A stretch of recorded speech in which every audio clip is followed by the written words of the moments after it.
Football fans are obsessed with drama. And football has even more drama than a scripted TLC show. It take about 6 minutes for the baby to be into the world. 죽겠네. My heart beat so fast.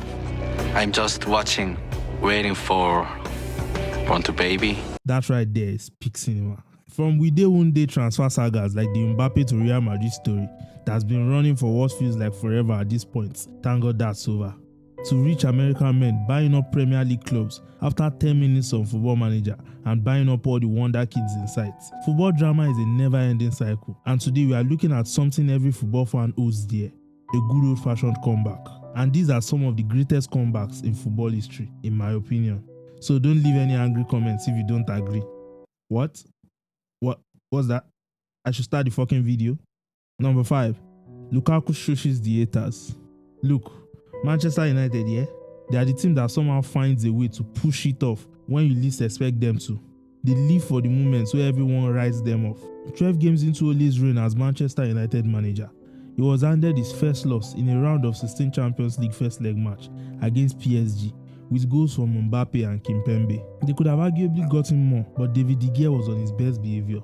Going into the second leg, Manchester United would be without 10 first-team players, including Jesse Lingard and Anthony Martial, after losing both players to injury during the first leg. But the biggest loss was arguably Paul Pogba on a red card, who was in the middle of one of his best seasons in the United shirt statistically. The table seemed set for PSG to advance to the quarterfinals in front of their home fans. But Manchester public enemy number 1 Romelu Lukaku, who would one go back off a Tilukera mistake inside 2 minutes to set the tone for the night, and the comeback was on. If you are wondering what the defender was thinking, I still don't know, but sub to the channel so one day I'll be able to meet him and ask him why.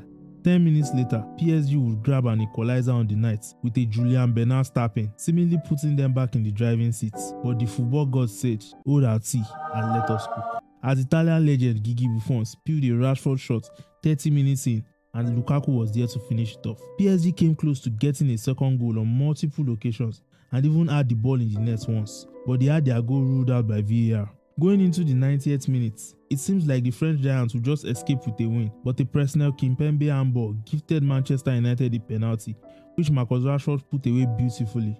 A 2-goal lead might not seem like much, but given the stakes and the number of players United were missing, I think it deserves this spot. Number 4. Corner taking quickly. This list is Champions League heavy, and the next on the list is Liverpool's incredible comeback against Barcelona during the 18-19 season. Klopp called his players mentality monsters, and it has never been more evident than in this Champions League tie. After a first leg where they did everything they could, but the ball just refused to go in the nets.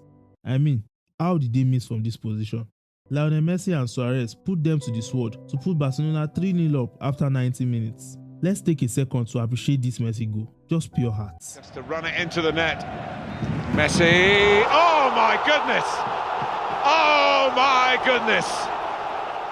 Just when you... Going into the second leg, Liverpool were missing Salah and Firmino, part of their famed front three, and anyone would have been forgiven for thinking Lionel Messi would finally achieve his long-standing promise to the Camp Nou faithful of bringing the Champions League trophy back home. In a night that perfectly describes Liverpool as a football club, according to Jurgen Klopp, just about everything went right for the underdog as they got off to a flying start with an absolute gift of a goal after a mistake from Jordi Alba. It just seems like you need a bit of assistance from the opposition anytime you are making a comeback, because Jordi Alba also missed a gifted chance that would have surely put the game beyond doubt.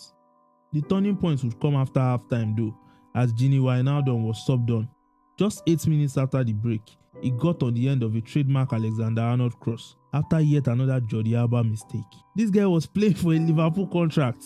Origi and Wijnaldum are deservedly called heroes, but please respect Jordi Alba. 2 minutes later, the 3-goal Barcelona cushion was designed